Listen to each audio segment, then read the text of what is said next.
స్వాతంత్ర దినోత్సవ వేడుకల్లో భాగంగా భారత ప్రధాని మోడీ పిలుపు మేరకు ప్రతి ఒక్కరూ హర్ ఘర్ తిరంగా కార్యక్రమంలో భాగస్వాములు కావాలని చిట్యాల బీజేపీ మండల అధ్యక్షులు బుర్రా వెంకటేష్ గౌడ్ పిలుపునిచ్చారు. ఈ మేరకు చిట్యాల మండల కేంద్రంలో విద్యార్థులచే హర్ ఘర్ తిరంగా ర్యాలీ ఘనంగా జరిగింది. ఈ ర్యాలీలో బీజేపీ మండల అధ్యక్షులు బుర్రా వెంకటేష్తో పాటు పలువురు నాయకులు పాల్గొన్నారు. మువ్వెన్నెల జెండాతో దేశభక్తిని చాటేలా ఈ ర్యాలీ కొనసాగింది.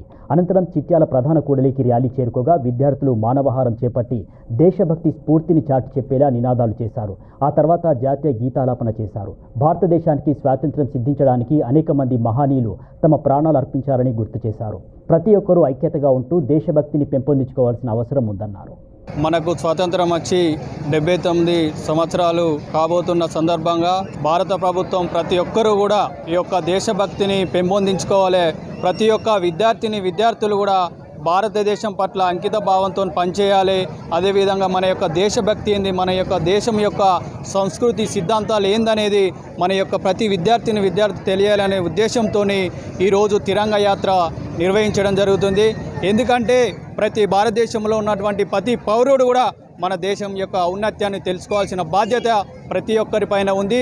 దేశం కోసం ఆనాడు ఏనాడైతే మన స్వతంత్రం రాకముందుకు స్వతంత్రం రావడానికి ఎన్నో మంది లక్షల మంది కూడా అందులో సుభాష్ చంద్రబోస్ అయితేని, భగత్ సింగ్ అయితేనేమి, అల్లూరి సీతారామరాజు అయితేని వారందరి కూడా ప్రాణ త్యాగాలతోని ఈరోజు మనం స్వతంత్రం తెచ్చుకొని ఇంత స్వేచ్ఛగా జీవిస్తున్నామంటే వారు చేసినటువంటి ప్రాణత్యాగం ద్వారానే ఈరోజు మనకు స్వాతంత్రం సిద్ధించింది. కావున ప్రతి ఒక్కరు కూడా దేశం పట్ల అంకిత భావంతో దేశభక్తిని కలిగి ఉండాలనే ఉద్దేశంతో ఈరోజు తిరంగ యాత్ర నిర్వహించడం జరుగుతుంది. మేము అందరికీ ఒకటే చెప్తున్నాం, ప్రతి ఒక్క యువకునికి అదేవిధంగా విద్యార్థులు కూడా మనందరం కూడా కలిసికట్టే ఉండి ప్రతి పౌరుడు కూడా దేశభక్తితోని మనం ఈ దేశాన్ని కాపాడుకోవాల్సిన బాధ్యత మనందరిపైన ఉందని చెప్పేసి కూడా మేము తెలియడం జరుగుతుంది.